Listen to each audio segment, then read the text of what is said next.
Frank Gardner reporting. Now we can speak to חיליק Bar, the Deputy Speaker in the Knesset and a member of Israel's Labour Party. He's in Jerusalem. Here in the studio with me is the Israeli author and academic Avi Shleim. Good evening to both of you. First of all, חיליק Bar, the history of the conflict between Israel and Hamas is that nobody wins.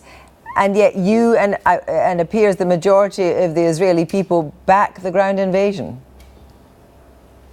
Yeah, actually, it's not natural to us in the Israeli opposition of the Labour Party to give back support to Prime Minister Netanyahu. But we are supporting him on the ground invasion to Gaza and on this whole operation because Israel came to a point when we don't have a choice. We have a brutal, very, very bad terror organization that we have to deal with, that's shooting thousands of rockets on women and children on the south of Israel until Tel Aviv and even northern to Tel Aviv.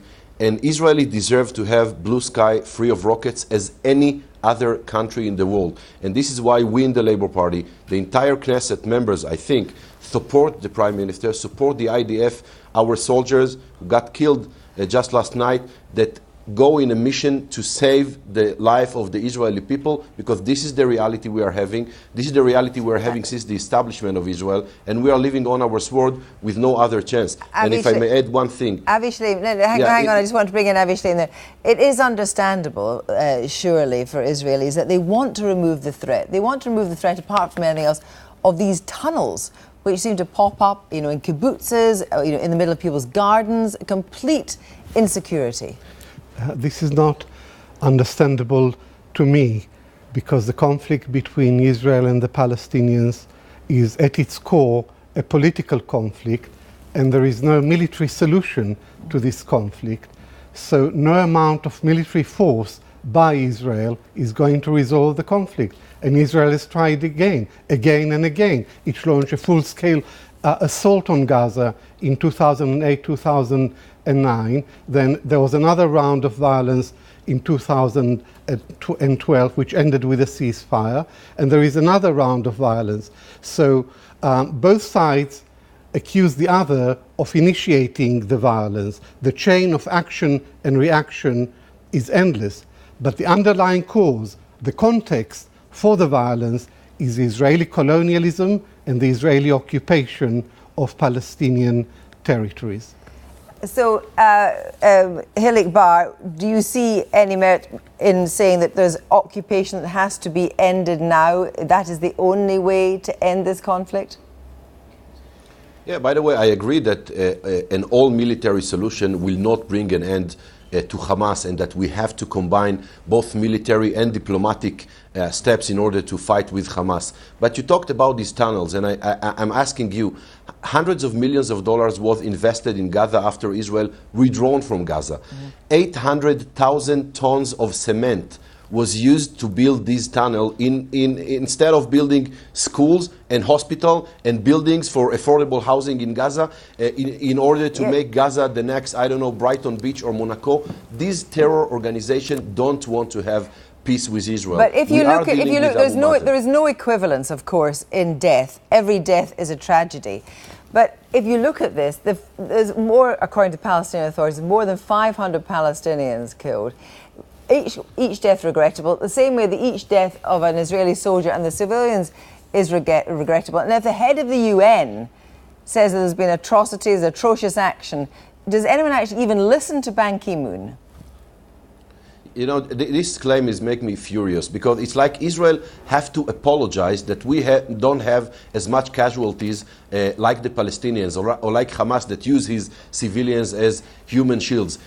In the Middle East, in the crazy zoo of a neighborhood of the Middle East, if you are not strong, if Israel will not be strong, we will not exist. Look what happened between Muslims and Muslims in Syria. If Israel's not strong, you won't exist. Do you accept that, Avi Shleim? No, I don't.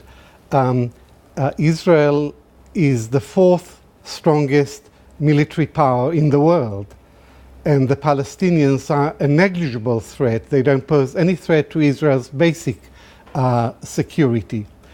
What is fundamental to this conflict is the asymmetry of power between the two sides. So the Palestinians are the weak party, the vulnerable party, and the trouble with Israel is that it has so much military power, and it uses this all the time. Ever since the occupation began in 1967, Israel has shunned meaningful negotiations with the Palestinians. But if Hamas wants to obliterate Israel, what is Israel to do? If that is Hamas's stated aim, what on earth is Israel to do?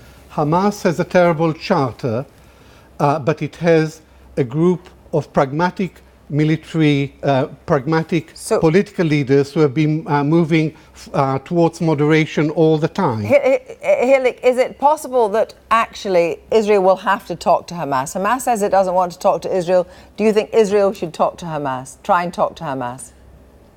Yes, Israel will happily talk to Hamas if Hamas will make a shift and do what the Fatah chose to do 2 decades ago, when they understood that a military solution and resistance solution is not the solution. Israel, not like the Hamas or not like the Palestinian yet, proved before that when they have partners for peace, and I remind you that both Egypt and Jordan was much worse of an enemies to Israel than the Hamas or the Palestinians, so we are talking to them, and we are giving away territories, and we are giving away natural infrastructure, resources, water, and if Israel don't have something, is natural resources, water and territory, which we gave only in order to have peace. So Hamas have to do what Fatah did and what Abu Mazen is doing, and is to say we are not fighting and making this struggle through terror. We are talking with the other side, and if they will want to make a dialogue with us, we'll be more than happy to launch it and to get to the two-state solution. That it's the only I'm afraid we solution could for us. continue this debate for a long time. Thank you both very much for joining us tonight.